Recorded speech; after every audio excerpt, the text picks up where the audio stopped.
Certo. Eu estive aqui em 2005, nessa casa, e confesso que não me lembrava aqui do sistema de funcionamento. Mas bom dia a todos. Eu gostaria, rapidamente, aqui, já que o tempo é escasso, cumprimentar e agradecer o gentil convite, seja cumprimentar todos os parlamentares federais aqui presentes. Peço escusas por não nominá-los todos, mas agradeço na pessoa dos deputados, presidente da comissão, o Jarbas Passarinho, e o relator da comissão, o deputado Onyx Lorenzoni. Cumprimentar também o presidente da JUFC, Roberto Veloso, que aceitou me acompanhar nesse evento. Cumprimentar todas as senhoras e senhores, jornalistas, pessoas em geral aqui presentes. Eu peço de pronto escusas pelo fato de não poder ficar aqui todo o tempo. Eu fui convidado e eu tinha assumido um compromisso, infelizmente, à noite em Curitiba, que não tem a importância desse evento, evidentemente, mas foi algo que eu não conseguia contornar. Daí a necessidade de voltar à tarde ainda para Curitiba. Mas até o meio-dia eu estou plenamente à disposição do Congresso, da Câmara, para conversarmos. E mesmo fora dessa audiência pública, igualmente, não tenho qualquer receio. Para mim, na verdade, é uma honra, um orgulho poder contribuir com a Câmara nesse momento. Eu fico especialmente honrado de estar aqui presente para discutir essa temática. Sou um dos responsáveis por esse caso que chamou Operação Lava Jato, que tem a fase ostensiva dela começou há cerca de 2 anos, e claro que existem várias perspectivas de se analisar o caso, mas uma perspectiva que é clara, baseada aqui nos casos já julgados, é que foi evidenciado um quadro de corrupção extremamente grave, ilustrada pelo fato, nós temos hoje já 4 ex-diretores da Petrobras condenados criminalmente, né, todos eles envolvidos em condutas criminais sistemáticas de cobrança e recebimento de corrupção.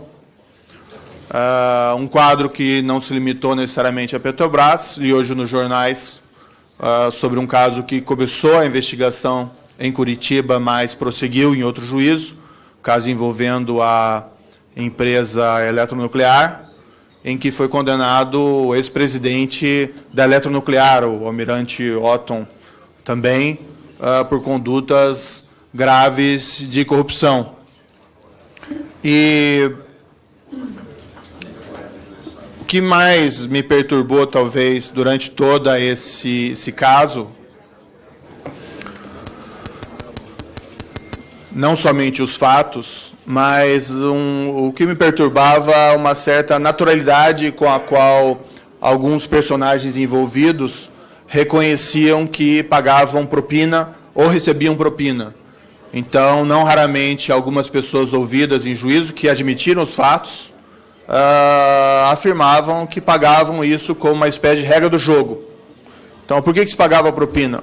Porque era assim, havia uma regra, e às vezes utilizava a expressão, uma regra de mercado, de que em todo contrato público, daquela área específica, daquela estatal, havia um pagamento de uma comissão em um percentual calculado sobre os contratos.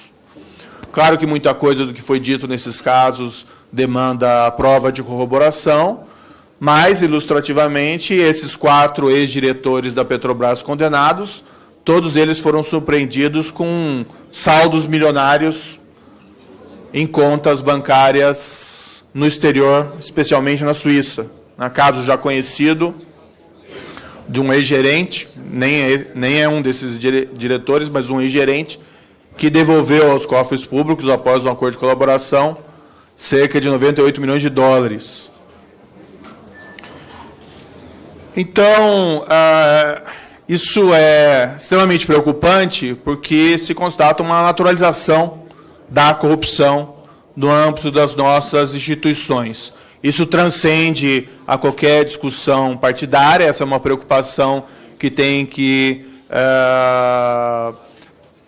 uma preocupação de todo homem público, de toda mulher pública, e o que nós vimos até o momento é que o judiciário, e aqui eu não digo, não faço nenhuma pessoalização, porque existe uma instituição envolvida, vários juízes, outras instituições, Ministério Público, Polícia Federal, mas que as respostas a esse problema estavam vindo quase que exclusivamente do Poder Judiciário.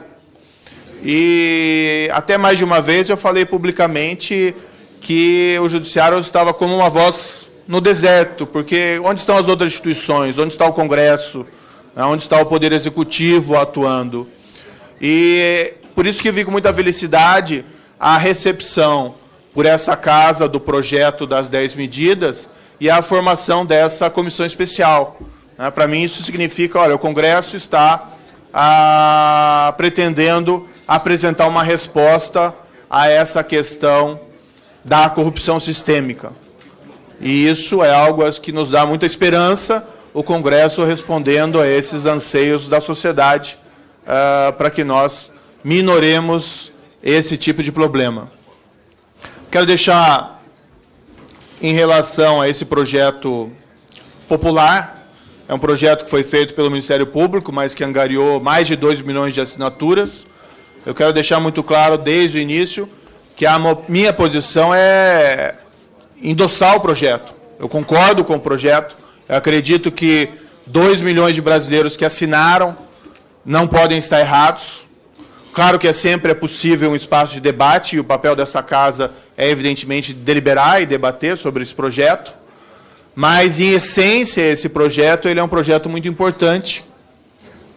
Não que qualquer lei vai ser uma lei de salvação nacional. O problema da corrupção não se resolve com o passe de mágica, não existe uma bala de prata que resolva esses problemas, mas é importante que nesse contexto atual, em que o Judiciário vem atuando em relação a esses fatos, outras instituições vêm atuando em relação a esses fatos, que o Congresso também faça a sua parte, dando início, talvez, a um ciclo virtuoso em relação ao qual nós podemos ter uma esperança de que, no futuro, esses níveis de corrupção sejam reduzidos no âmbito de nossas instituições. Eu tive recentemente a convite no exterior para uma exposição e fui preocupado com a imagem que as pessoas, os estrangeiros, tinham do Brasil. Afinal de contas, esse quadro de corrupção sistêmica é algo extremamente desalentador, que não contribui para melhorar a nossa imagem, mas tive até uma grata surpresa, no sentido de que, em geral, os comentários eram comentários positivos, no sentido, olha, o Brasil está enfrentando o problema.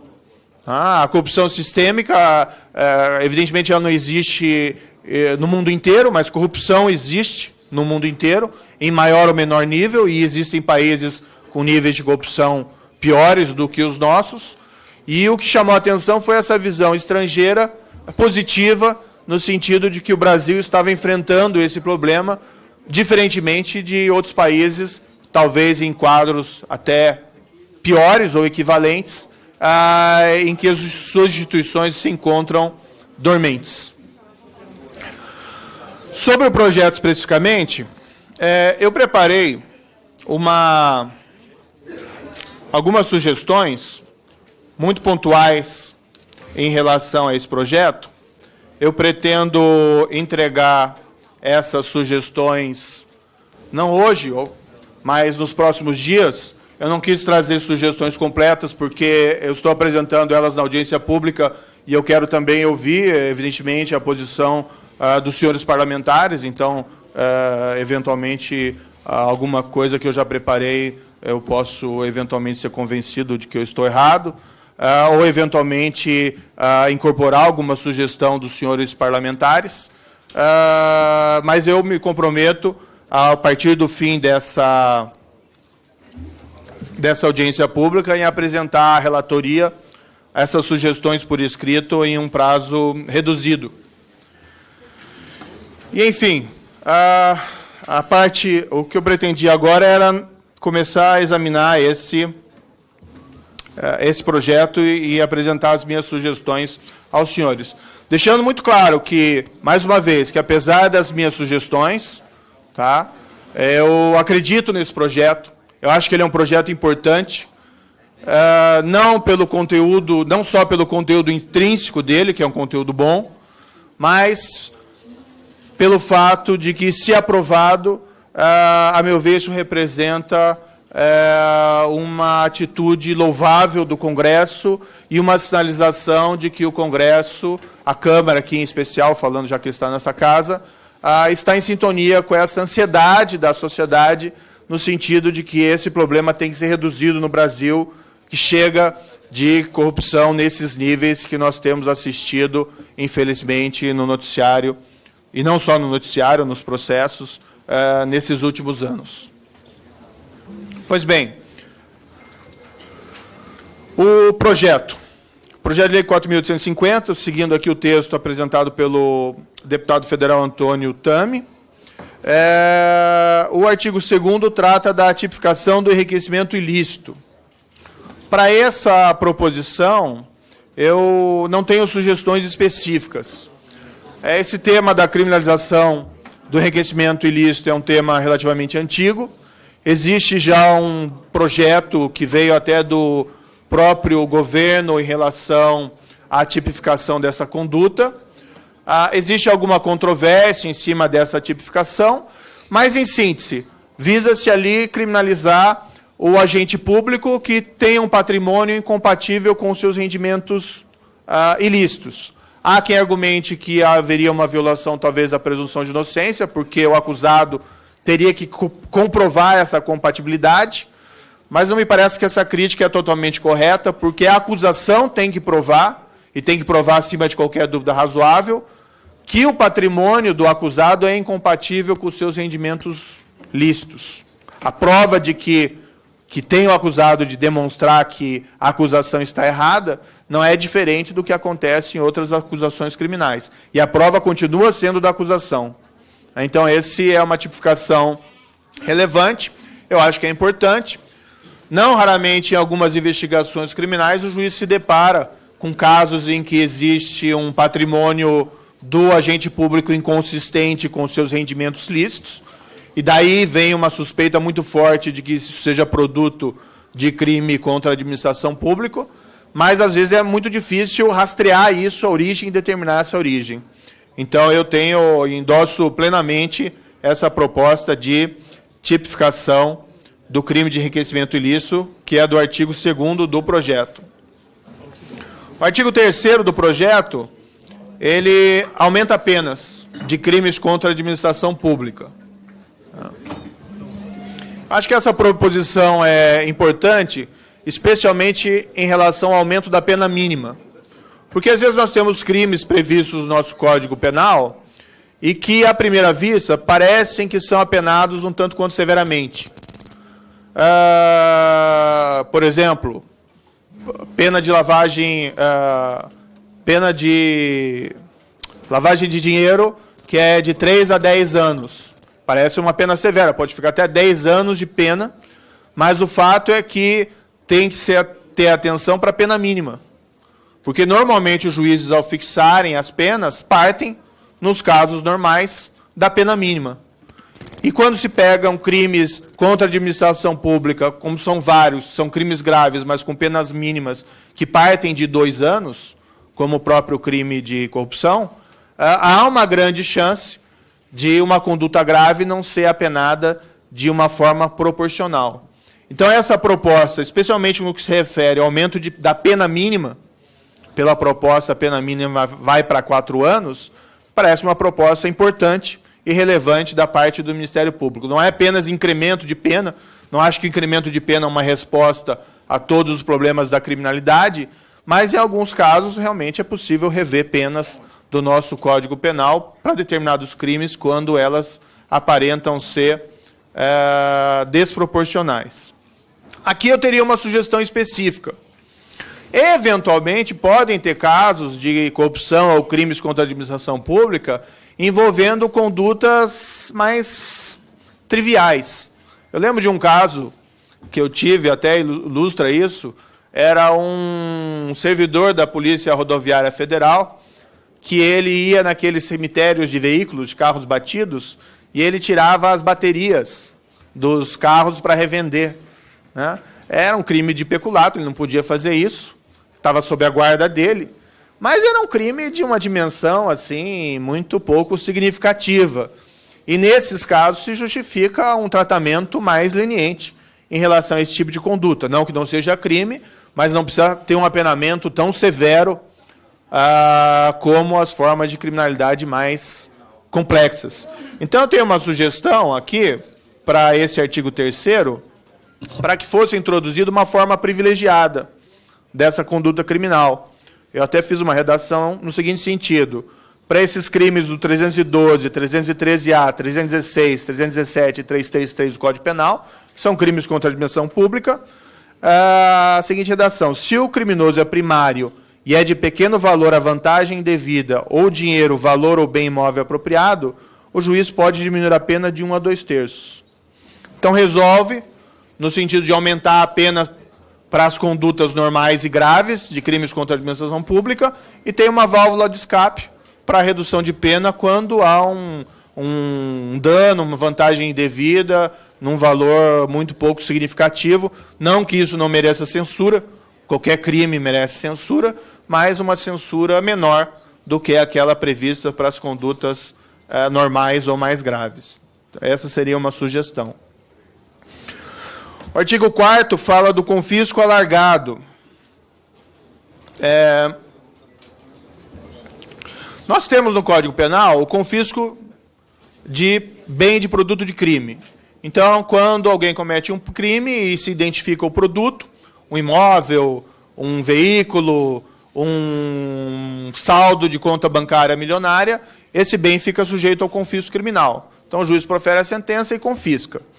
Agora, existem casos, principalmente envolvendo criminosos profissionais, em que a atividade não foi praticada como um ato isolado no tempo e espaço, mas uma atividade profissional daquele indivíduo, como, por exemplo, um grande traficante de drogas, ou uma pessoa envolvida em atos de corrupção sistemáticas, em que é muito difícil, às vezes, identificar com facilidade o bem que foi o produto do crime específico.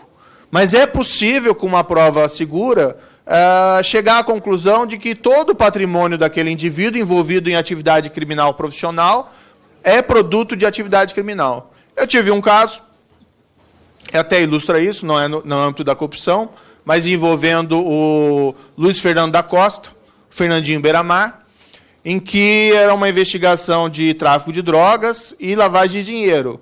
E essa investigação envolveu lá a apreensão de 800 tantos quilos de cocaína, toneladas de maconha, e foi identificada parte do patrimônio desse indivíduo. Eu não tinha, na época, essa previsão do confisco alargado, mas o meu raciocínio, no caso, foi, olha, esse indivíduo dedica-se profissionalmente ao tráfico de drogas. Por outro lado, ele tem todo esse patrimônio colocado em mãos de pessoas interpostas, principalmente, e em relação aos quais não existe nenhuma prova de origem lícita. Então, o que eu fiz na sentença foi confiscar o patrimônio todo que foi identificado como pertencente àquele indivíduo, ainda que em mãos de pessoas interpostas. Fiz isso no caso concreto, acho que é uma possibilidade do juiz realizar isso, mas, havendo uma previsão legislativa, dê-se ao juiz numa posição mais confortável. E essa previsão do confisco alargado não é uma, eu gosto de usar a expressão, não gosto tanto assim, uma jabuticaba, é algo que vários outros países têm previsão normativa.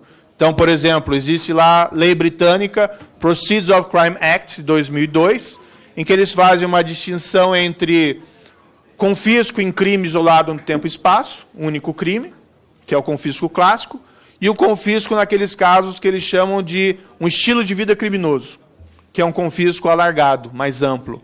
Também em Portugal, Lei 5 de 2002 prevê confisco alargado. Então, a introdução disso no Brasil não discrepa de nada do que tem sido feito aí no direito comparado. Também é uma previsão muito positiva e que tem uma importância que transcende esses casos de crimes contra a administração pública.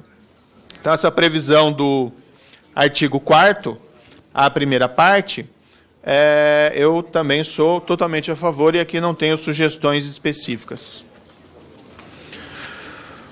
A segunda parte desse mesmo artigo 4º trata novamente de acréscimo de pena em crimes contra a administração pública quando o dano for de determinada dimensão. Aqui eu repetiria aquelas palavras primeiras, também concordo com esse acréscimo de pena, considerando que aqui seriam crimes contra a administração pública de especial dimensão, de extraordinária magnitude, se justifica um tratamento mais gravoso. Para o artigo 5º, trata-se aqui de aumento de pena também para estelionato, quando praticado contra o poder público. Eu repetirei aquelas mesmas considerações, sou também aqui favorável, e aquela previsão da fórmula privilegiada resolve os problemas de eventuais casos diminutos para não terem uma sanção desproporcional. Em relação ao artigo 6º, que é a previsão de criminalização de duas condutas novas na Lei 8.137, eu concordo integralmente, não tenho considerações a ser feitas e também não acho necessário aqui considerações específicas. O artigo 7º trata da qualificação de crimes contra a administração pública, aqueles crimes de elevada dimensão, tá? Como crimes hediondos. Há uma discussão sobre isso há bastante tempo no Congresso. A qualificação como crime hediondo apenas significa um tratamento pela lei mais rigoroso dessas condutas, né? Não implica em prisão obrigatória, a prisão tem que estar presentes os pressupostos e fundamentos, prisão cautelar, implica apenas um tratamento mais rigoroso em matéria de progressão de pena, basicamente, e em matéria de flagrante delito, mas no flagrante até uma discussão sobre isso. Não acho que é algo assim tão que mude tanto o quadro normativo, mas é uma proposta também que eu endosso integralmente, não tenho aí maiores considerações. O artigo 8º trata da possibilidade do tribunal, entendendo que há um recurso protelatório, determinar desde logo o trânsito em julgado. Então, o que acontece? Existe, pontualmente, não se pode generalizar essa censura, mas como o nosso sistema processual ele é muito generoso em recursos, há uma tendência do advogado, querendo fazer o melhor para o seu cliente, e esse é o papel do advogado, por vezes abusar do sistema recursal, apresentando recursos infinitos, mesmo quando ele não tem razão. Talvez ele esteja no papel dele, talvez não esteja, mas o fato é que a lei não deveria ter essas brechas. Tá? E aqui a proposta é, pura e simplesmente, do relator do processo, nos tribunais, constatando que o recurso é meramente protelatório, ele poder, desde logo, determinar o trânsito em julgado, certificar o trânsito em julgado. O Supremo já faz isso há muito tempo. Então, na verdade, aprovar essa proposta é basicamente dar mais legitimidade a uma conduta que os juízes já fazem. Não tem aí maiores dificuldades, eu endosso integralmente.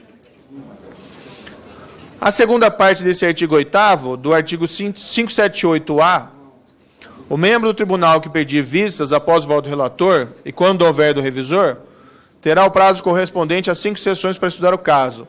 Aqui é aquela ideia de impedir vistas a perder de vistas, né? E para que quem pediu vista do julgamento colegiado apresente. Eu sou favorável, eu tenho minhas dúvidas, às vezes existem justificativas, talvez pudesse colocar ali uma sugestão de acréscimo, salvo quando houver uma justificativa para demora, porque às vezes acontece, os tribunais são abarrotados e pode acontecer de uma necessidade maior desse atraso. Do artigo 9, a mesma proposição em relação ao artigo 8º, só que o processo civil, também concordo integralmente. O artigo 10º trata também da parte recursal, também de questões relativas a abuso de recursos. Então, nós temos na lei processual os embargos de declaração, que servem para aclarar uma decisão proferida, e, por vezes, nós temos embargos de declaração em cima de embargos de declaração, que em cima de embargos de declaração, que a parte utiliza para retardar o final do processo. E aqui a previsão, a proposta é proibir um segundo embargo de declaração. Eu também concordo integralmente. Eu acho que o embargo de declaração não pode ter esse caráter patológico de ser utilizado centenas de vezes, é um pouco exagero, né? Mas várias vezes no mesmo processo. Então, endosso integralmente. E também a previsão aqui da imposição de multa, se constatado esse caráter protelatório. A proposta ainda desse artigo 10º, da habeas corpus, essa é uma discussão muito complicada, né? Porque o habeas corpus é, evidentemente, uma garantia fundamental. Nós temos isso desde a época do Império, foi constitucionalizado na primeira Constituição Republicana, e é um patrimônio não só do sistema normativo brasileiro, mas é quase um patrimônio da humanidade, né? Surgiu lá no direito anglo-saxão. Agora, no mundo inteiro, o habeas corpus ele é utilizado para questionar uma prisão, a legalidade de uma prisão. Então, se o juiz decreta uma prisão, ou se em decorrência de uma condenação criminal alguém vai preso, ou se eventualmente uma autoridade administrativa impõe uma prisão ilegal, o cidadão tem que ter um mecanismo rápido, uma garantia fundamental para questionar a validade dessa prisão. Isso é ponto pacífico. Isso é algo que não pode ser alterado. É uma cláusula pétrea da nossa Constituição. Mas no Brasil, há cerca de uns 20 anos, tem havido uma certa deturpação da utilização do habeas corpus pelo emprego do habeas corpus em processos nos quais o acusado sequer está preso, ou sequer existe uma perspectiva próxima de prisão. Então, os tribunais, principalmente superiores, normalmente são atolados de habeas corpus, e quando nós vamos examinar os casos concretos, nós constatamos que as pessoas não estão presas. E se a pessoa não está presa e nem existe um risco próximo de prisão, o remédio para prevenir uma ilegalidade é deixar o processo seguir, com sentença, apelação e os recursos próprios. O devido processo vai ser suficiente para prevenir uma condenação ilegal e uma prisão ilegal. Então, a proposta aqui colocada pelo Ministério Público, embora eventualmente possa trazer uma certa polêmica, é de restringir a utilização do habeas corpus para aqueles casos em que exista uma prisão. Então, serve para impugnar a prisão ou qualquer outra situação dentro do processo que, se levada às cortes, possa resultar na revisão de uma prisão. Ou quando houver um risco iminente de prisão. Isso não é uma proposta autoritária. O que aconteceu foi que houve uma generosidade jurisprudencial, a meu ver, excessiva, em ampliar a utilização do habeas corpus para casos em que as pessoas não estão presas, nem estão com risco de serem presas num período breve de tempo. Então, eu também endosso integralmente essa proposição. Lembro que, na proposta do novo Código de Processo Penal, a proposta que foi feita por juristas perante o Senado Federal, que continha ali representantes não só do Ministério Público, do Judiciário, mas também da Advocacia, havia essa proposição. Habeas corpus só para impugnar a prisão, e me parece o correto. Nenhum outro país do mundo utiliza habeas corpus para impugnar, senão prisão. O artigo 11 trata de processamento de recurso especial extraordinário, dizendo que eles vão ser processados paralelamente. Eu concordo com a proposição, acho que não requer aí maiores explicações, não é algo assim, nada polêmico, a meu ver. O segundo dispositivo ali, o artigo 667-A, prevê um agravo contra a decisão concessiva de habeas corpus em tribunal. Então, o Ministério Público quer ter a possibilidade de um agravo para recorrer contra a decisão concessiva de um habeas corpus. E aí eu vou pedir vênia ao Ministério Público, mas eu sou contra. Eu acho que se a ideia é tornar o sistema processual mais ágil, né, introduzir mais um recurso, seja a favor da acusação ou seja da defesa, não me parece adequado. Sou contra essa proposição específica. O artigo 12 trata sobre ação de improbidade, e eu confesso a minha limitação, porque eu sou um juiz criminal desde 2002 e conheço à distância a lei de improbidade e a ação de improbidade, então peço vênia, mas eu prefiro não abordar essa temática específica. Tá? O artigo 13... Opa. Alô. O artigo 13 trata de acordo de leniência e ação de improbidade. Também aqui eu pediria a mesma vênia, embora li, me pareceu não é nada problemático, já existe previsão de acordo de leniência em diplomas legislativos, há previsão de trazer isso para a ação de improbidade, né? Não acho que há qualquer problema em relação a isso. O artigo 14, sobre prescrição, o processo penal ele tem que acabar com a absolvição do inocente, com a condenação do culpado. Basicamente isso. Fora desses resultados, o resultado é anormal, né? Então, se o processo é anulado, se houve prescrição. Então, a nossa legislação, infelizmente, ela tem muitas brechas para essas situações específicas, e é algo sempre que deveria perturbar qualquer um. Porque o que se quer com o processo? Quer que você faça justiça na forma da lei, né? Ainda tem que ter prescrição, a meu ver, é importante para sedimentar relações jurídicas, né? Não se pode deixar elas sujeitas à discussão indefinidamente, mas talvez algumas generosidades em relação a prazos prescricionais possam ser revistas, e a previsão aqui desse artigo 14 é de mudanças nesse regime da prescrição para tornar mais difícil o seu reconhecimento. Eu endosso também integralmente, não vejo nenhum problema em relação a isso. E o 15 igualmente, embora a elevação de prazo prescricional para um crime específico, também concordo plenamente. O artigo 16 é um artigo que trata das provas ilícitas. Então, a temática é conhecida, né? A polícia, o Ministério Público não podem violar a lei a pretexto de combater o crime, né? Não se pode combater fogo com fogo, né? Não se deve praticar crimes para combater crimes. Então, existe esse instituto da exclusão das provas ilícitas, que nós trouxemos lá do direito norte-americano, e que foi colocado na nossa Constituição. É um instituto muito importante, ele resguarda a integridade do nosso processo criminal, eu acho ele muito importante.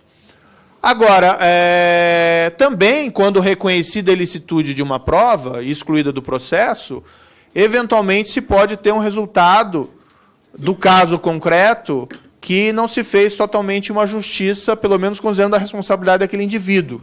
Às vezes um criminoso perigoso pode ser absolvido porque uma prova ilícita foi excluída no processo, justificadamente, mas esse é sempre um resultado preocupante. O que fez aqui o Ministério Público, baseado na jurisprudência da Suprema Corte norte-americana, de onde nós importamos o Instituto, estabeleceu ali algumas exceções, a mais do que as exceções que já prevêem a nossa lei. Então, se tem um processo e tem provas ilícitas, as provas são excluídas, as provas que não são ilícitas permanecem, as provas que são derivadas das ilícitas são também excluídas, mas aquelas provas que poderiam ser encontradas independentemente disso permanecem, e eles colocaram aqui algumas novas exceções, tá? Uma delas é a da boa-fé, que vem lá da jurisprudência norte-americana, que a ideia é mais ou menos o seguinte: o policial ele não quis cometer um ilícito ao colher aquela prova. Ele acreditava que ele estava agindo licitamente, mas ele se equivocou, de boa-fé. Nesse caso, a jurisprudência lá da Suprema Corte entende, não precisa excluir essa prova. Tem um caso chamado Estados Unidos versus Leon, que é de 1984. E que eles diziam, olha, a proibição de provas ilícitas visa evitar que o policial infrinja a lei. Se o policial agiu acreditando que ele cumpria a lei, então não tem por que excluir. E eles colocaram isso no inciso 3, na proposição desse artigo 16, artigo 157, inciso 3. Acho que a redação ficou meio tortuosa. E aí eu estou propondo uma nova redação. Tá? A redação ficou do seguinte sentido, a minha proposição. O agente... exclui-se a licitude da prova, né, do parágrafo 2º, quando o agente público houver obtido a prova de boa-fé ou por erro excusável, por supor situação de fato que, se existisse, tornaria a colheita da prova legítima. Tá? Então, é para salvaguardar aquelas situações em que não se quis infringir a lei, mas se infringiu com base num erro excusável por parte do policial. Em relação aos outros incisos, eu tenho uma discordância em relação ao inciso 7º, né, que trata da utilização da prova ilícita para infirmar um álibi do acusado. Isso também vem da jurisprudência norte-americana, mas eu acho que foge um pouco à nossa tradição, foge um pouco demais. Eu, particularmente, sou contra esse só inciso específico dessa proposição. Tá? Eu retiraria a minha sugestão, mas, claro, evidentemente, cabe, e vão ser ouvidos os procuradores, eles possam justificar melhor. Não que eu não concorde, mas eu acho que isso vai ser difícil de ser assimilado na nossa doutrina e pela nossa jurisprudência. Tá?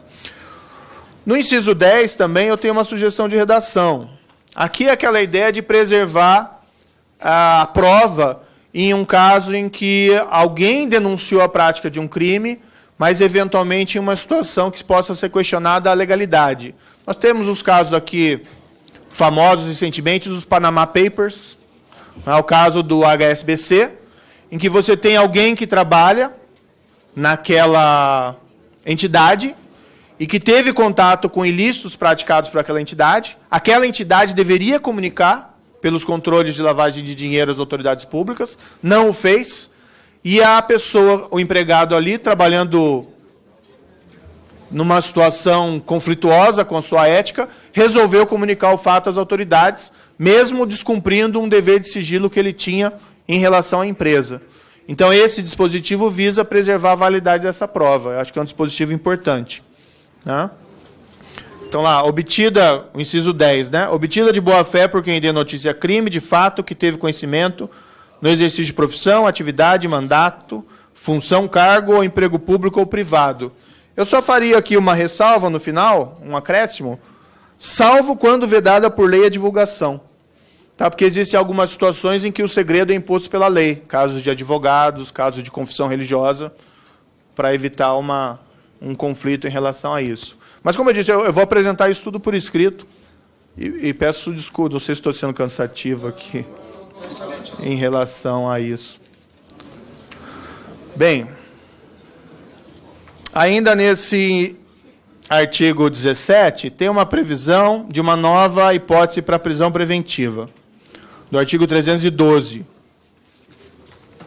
A redação é para acrescentar um inciso no artigo 312 do Código de Processo Penal, diz lá, para permitir, a prisão preventiva também poderá ser decretada, para permitir a identificação e a localização do produto e proveito do crime, ou seu equivalente, e assegurar sua devolução, ou para evitar que sejam utilizados para financiar a fuga ou a defesa do investigado ou acusado, quando as medidas cautelares reais forem ineficazes ou insuficientes, ou enquanto estiverem sendo implementadas. Eu concordo integralmente, só queria aqui fazer um comentário. Foi o que se verificou em alguns casos desses da Operação Lava Jato, em que se descobria que ex-diretores da Petrobras mantinham uma fortuna no exterior. Então, olha, identificado que o indivíduo tinha lá 20 milhões de euros, havia um caso específico de um desses ex-diretores com 20 milhões de euros em contas do Principado de Mônaco, e surge uma preocupação natural. Olha, a justiça brasileira precisa sequestrar esses valores, e isso demora, isso não depende da assistência de um outro país, o outro país pode eventualmente não cooperar, ou demorar a cooperar, você precisa de uma medida que afaste o risco desse produto do crime ser dissipado, essa riqueza enorme ser dissipada, com o risco de você ter depois o criminoso, que eventualmente pode se foragir e ainda fruir do produto do crime, né? É como se alguém comete um roubo a um banco bilionário. Eu acho que enquanto o valor não é recuperado, você tem um risco real de que esse indivíduo fuja e ainda fique com o produto do crime. E o risco de que não se recupere esses valores. Então, o que eu quis aqui, a meu ver, o projeto, o Ministério Público, foi deixar claro que nesses casos em que você não recuperou o produto do crime, você tem um risco à aplicação da lei penal, não só desse produto não ser recuperado, mas também do indivíduo fugir e ficar com esse valor. Então, é uma hipótese que eu concordo plenamente, não acho que afronta a presunção de inocência, porque isso normalmente revela um risco real de fuga. Foi o caso que nós tivemos lá, não queria nominar, mas teve o caso, já foi condenado, posso falar isso, mas o caso da prisão preventiva do ex-diretor Renato Duque. Foi descoberto, foi decretada a prisão preventiva, essa prisão preventiva o Supremo Tribunal Federal entendeu que não era justificada, e a gente respeita o entendimento do Supremo Tribunal Federal, só cabe elogios, ao meu ver, ao Supremo Tribunal Federal nessa atuação na Operação Lava Jato, na instância. Mas, num segundo momento, foram descobertas aqueles valores milionários mantidos em contas em Mônaco e renovou-se a prisão preventiva. E, nesse caso, o Supremo Tribunal Federal, no final, entendeu que a prisão era acertada. E, a meu ver, é exatamente essa hipótese aqui, que se a lei prevê expressamente, facilita, evidentemente, o trabalho dos juízes. O juiz está vinculado à lei, né? Então, nós precisamos de boas leis. Nós temos boas leis, mas nós precisamos de leis cada vez melhores, e acho que é toda essa a ideia, a intenção dessa comissão. Então, endosso integralmente aqui essa proposição.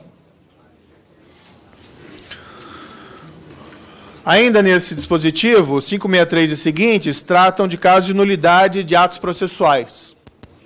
Como eu disse anteriormente, o processo penal tem que chegar no fim com a absolvição do inocente, condenação do culpado. O reconhecimento de uma nulidade processual é algo sempre ruim, né? Por vezes tem que ser reconhecida porque houve uma desconformidade que eventualmente afetou o devido processo, o direito a um julgamento justo.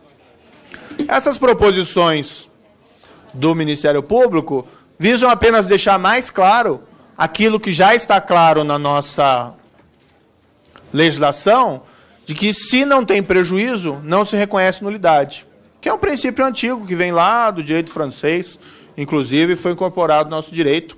Também concordo com essas proposições, sem maiores dificuldades. Tá?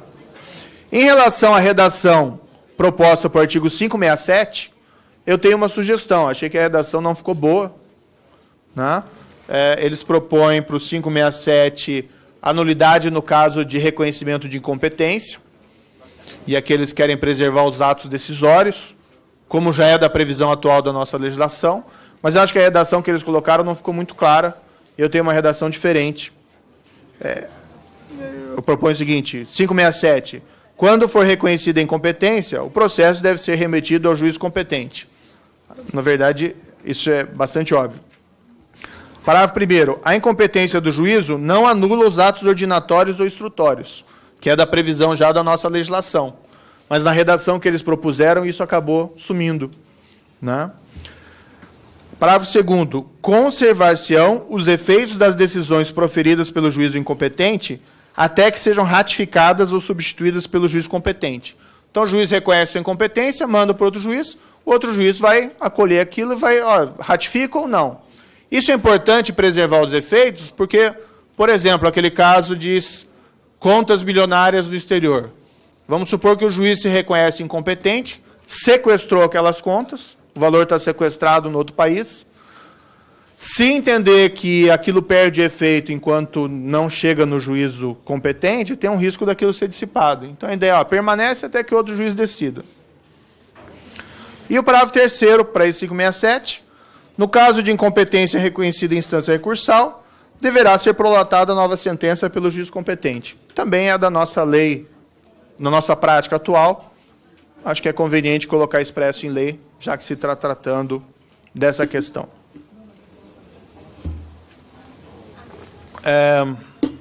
O artigo 17 trata de responsabilização dos partidos políticos.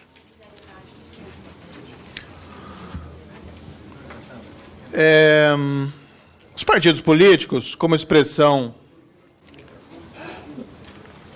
de parcelas da vontade democrática, têm que ser preservados, por evidente.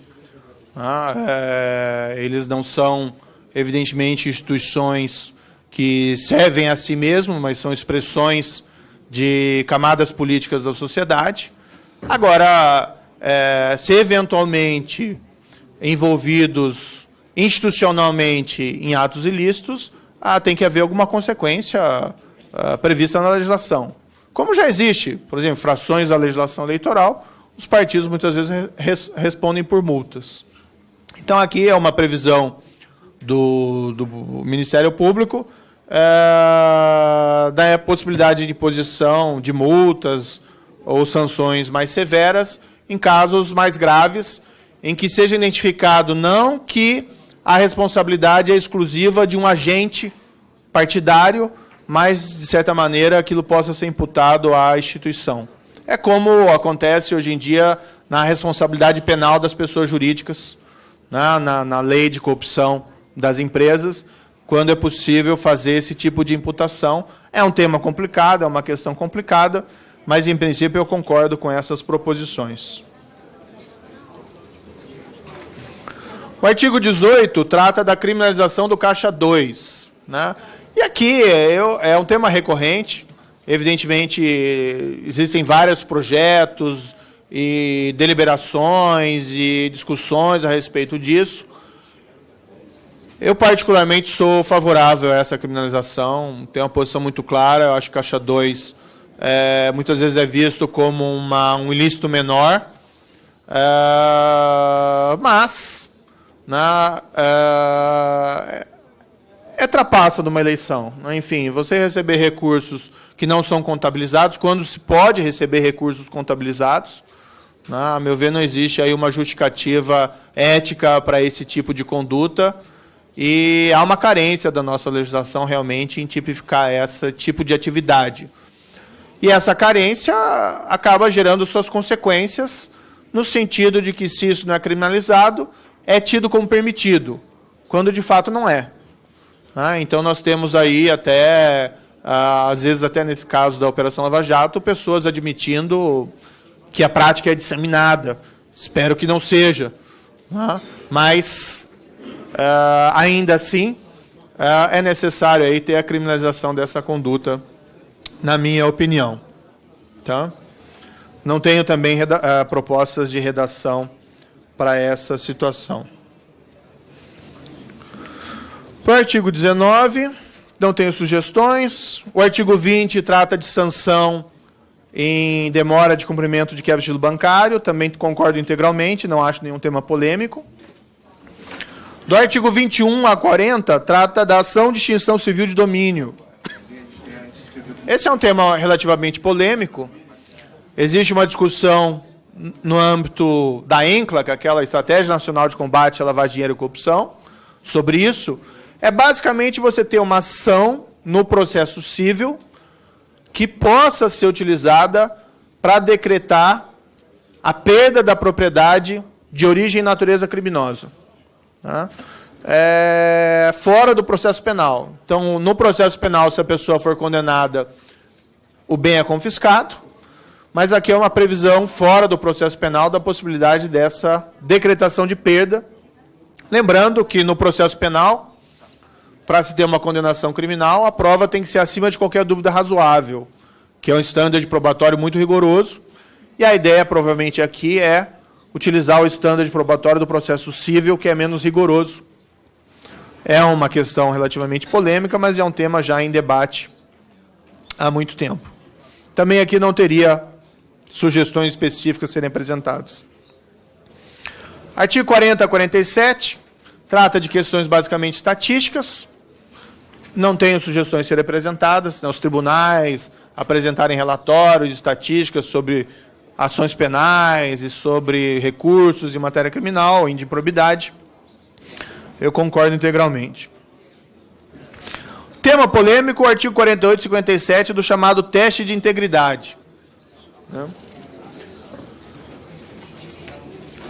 Os norte-americanos, nas investigações criminais deles, eles utilizam muito aquilo que eles chamam de operações disfarçadas, undercover operations.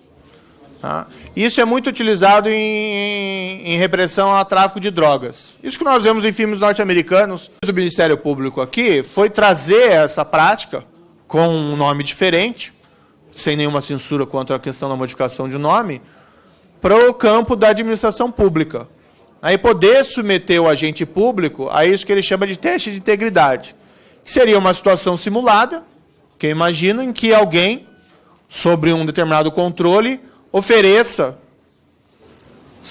dinheiro a um agente público para testar, vamos dizer, a integridade desse agente público. Se o agente público aceita esse dinheiro, ele sofreria as consequências jurídicas decorrentes desse comportamento. É um tema complexo, complicado.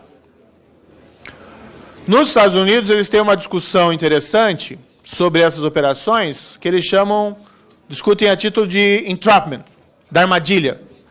E eles falam mais ou menos o seguinte: olha, essas operações disfarçadas são legítimas quando elas servem para revelar um crime e não para criar um criminoso.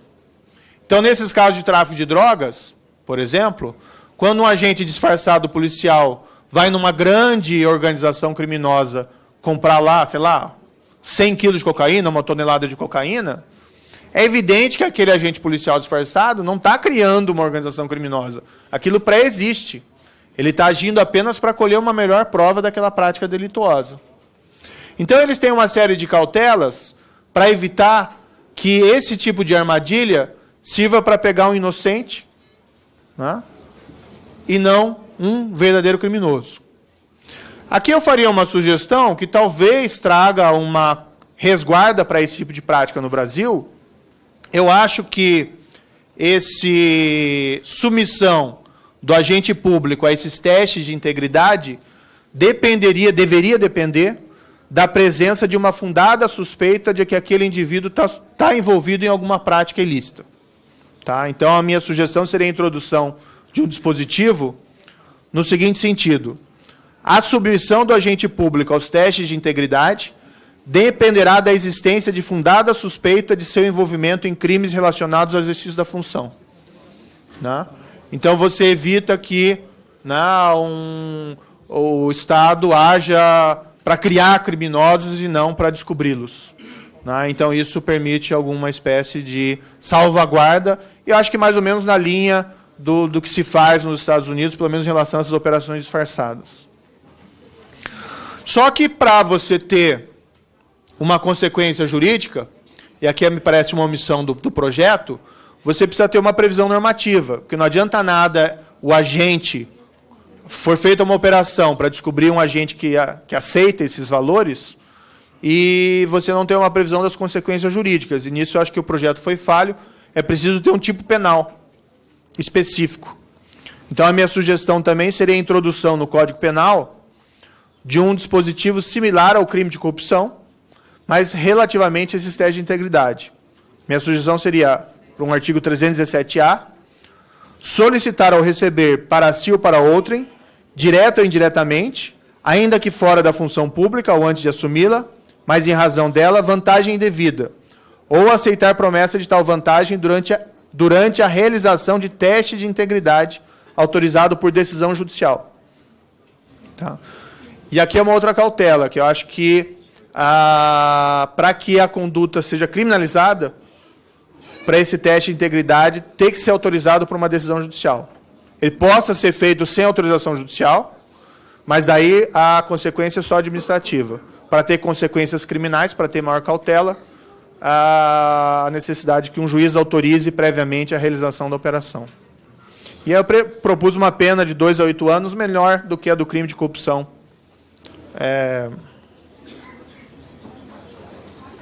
Do nosso Código Penal. E a introdução também de um artigo pode ser nesse mesmo projeto, ou pode ser na lei do funcionalismo público, nos seguintes termos: constitui infração disciplinar grave, apenada com demissão, solicitar ou receber, para si ou para outrem, direto ou indiretamente, ainda que fora da função pública ou antes de assumi-la, mas em razão dela, vantagem indevida, ou aceitar promessa de tal vantagem durante a realização de teste de integridade. Tá? Eu acho que faltou no projeto ter essas previsões das consequências normativas, porque senão aprova o teste de integridade e aí fica um pouco sem consequências. Mas eu acho que esse é um tema muito polêmico, né? Até já ouvi de alguns parlamentares que essa é uma preocupação principal. Talvez essa exigência de que haja uma fundada suspeita antes de submeter alguém a esse teste de integridade possa dissipar essas dúvidas e incertezas em relação a esse tipo de providência. Caminhando aqui para o final mesmo. Artigo 58 a 61 trata da possibilidade de resguardar sigilo sobre alguém que noticiou a prática de um crime. Eu acho que isso é importante não só em administração pública, crime contra a administração pública, mas crimes de tráfico de drogas, né? Nós sabemos que acontecem nas periferias das cidades, não só nas periferias, mas principalmente nas periferias, assassinatos vinculados a tráfico de drogas, e é muito difícil de encontrar testemunhas. Não porque elas não existam, mas porque a pessoa tem medo, né?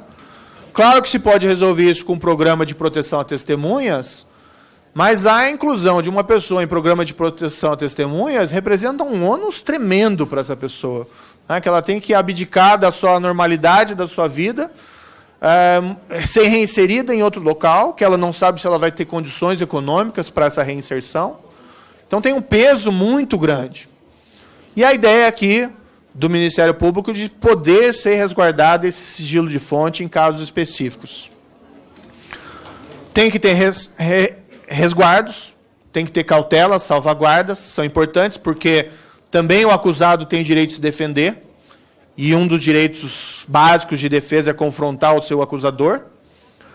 Mas, em condições especiais, preservar a identidade dessa pessoa, eu acho que é mais relevante do que minorar, restringir com salvaguardas esse direito de defesa. Eu fiz umas sugestões aqui apenas pontuais, tá? Que esse sigilo, que essa possibilidade de resguardar o sigilo dependa também de autorização judicial. É uma nova redação para o artigo 58 do projeto. Basicamente, agregar ali a exigência da autorização judicial para resguardo de sigilo. E a possibilidade eventual dessa pessoa ser ouvida como testemunha em juízo, por videoconferência, com ocultação da identidade e modulação da voz. Tá? Aí eu tenho uma redação específica, mas a proposta é basicamente essa. Então, por exemplo, artigo 58. Na esfera administrativa, civil e criminal, poderá o Ministério Público, mediante autorização judicial, resguardar o sigilo de fonte de informação que deu causa à investigação, e aí segue o projeto. E um parágrafo 2º desse artigo 58. Se imprescindível, o informante confidencial poderá ser inquirido no processo civil, administrativo ou judicial, por videoconferência, resguardada a identidade e a imagem, com alteração do áudio para preservar o sigilo de fonte de informação, sendo vedadas perguntas destinadas a revelar sua identidade. E aqui eu queria pegar um gancho enorme com a vênia dos senhores, mas existe um projeto em gestação na Estratégia Nacional de Combate à Lavagem de Dinheiro e Corrupção, do chamado whistleblower, que é, basicamente, a previsão legal de uma proteção jurídica àquelas pessoas que, dentro de instituições públicas ou privadas, elas tomam o passo ousado de revelar atividades ilícitas ou crimes praticados no âmbito daquelas organizações. E o projeto visa exatamente proteger essas pessoas. Né? Não é proteger o dedo duro, né? Você está protegendo alguém que está revelando crimes. Né? Se tem exemplos disso casos famosos, casos até filmados. Lembro aqui o caso que foi objeto de um filme, de um diretor de empresa de cigarro que veio a público e revelou que a empresa tinha uma política deliberada de colocar produtos viciantes em cigarro para aumentar a sua venda. E essas pessoas que tomam muitas vezes essas atitudes, não de dedo duro, mas atitudes corajosas, ficam sujeitas a perdas significativas nas suas vidas, seja eventualmente em processos, seja eventualmente em retaliações privadas, seja até retaliações físicas, mas muitas vezes retaliações de perda de emprego, perda de salário. E é um tema que o Congresso tem que se preocupar mesmo. Esse é um tema muito importante. A Estratégia Nacional de Combate à Lavagem de Dinheiro e Corrupção tem um projeto em gestação, que é um projeto muito bom. É um projeto que vem sendo trabalhado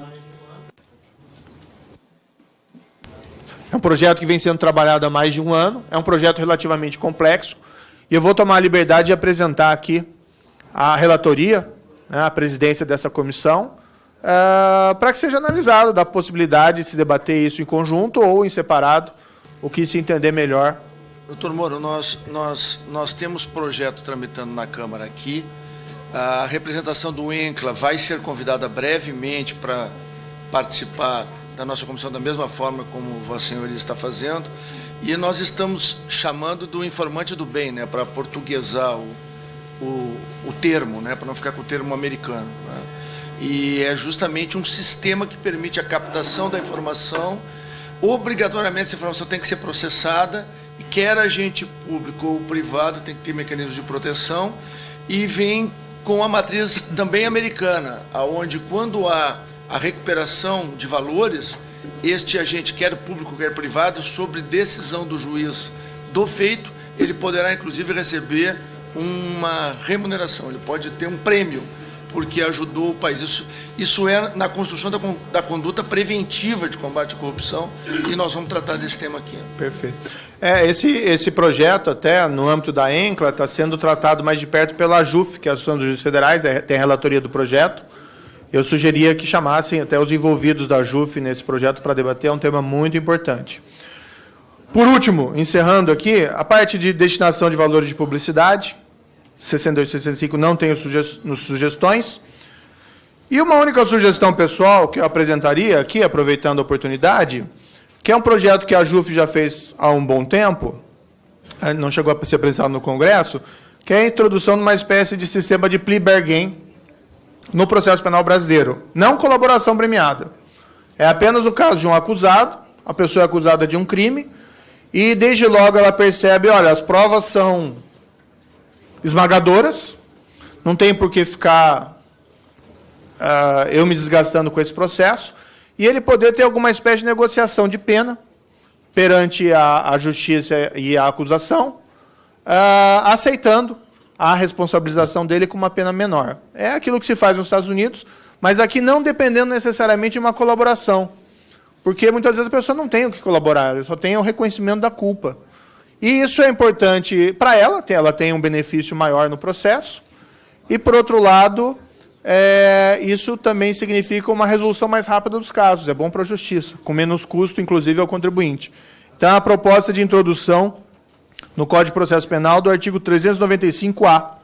E aí tem toda uma redação específica, mas, dado aqui o tempo, eu vou tomar a liberdade de encaminhar daí por escrito. Mas a ideia basicamente é essa. Mais uma vez, gostaria de agradecer a atenção dos senhores e senhoras parlamentares, dos demais presentes nessa audiência. Peço desculpas aqui, mas o projeto é grande, né? Então a gente fica numa situação difícil aqui, falando bastante, e eu gostaria, evidentemente, de ouvi-los, né, e responder a todos os questionamentos que Vossas Excelências queiram eventualmente formular. Muito obrigado. Muito obrigado, doutor Luiz Sérgio Moro. Inclusive, talvez a gente tenha que começar a mudar o nome do projeto. 10 medidas não são 10 medidas, são muitas medidas.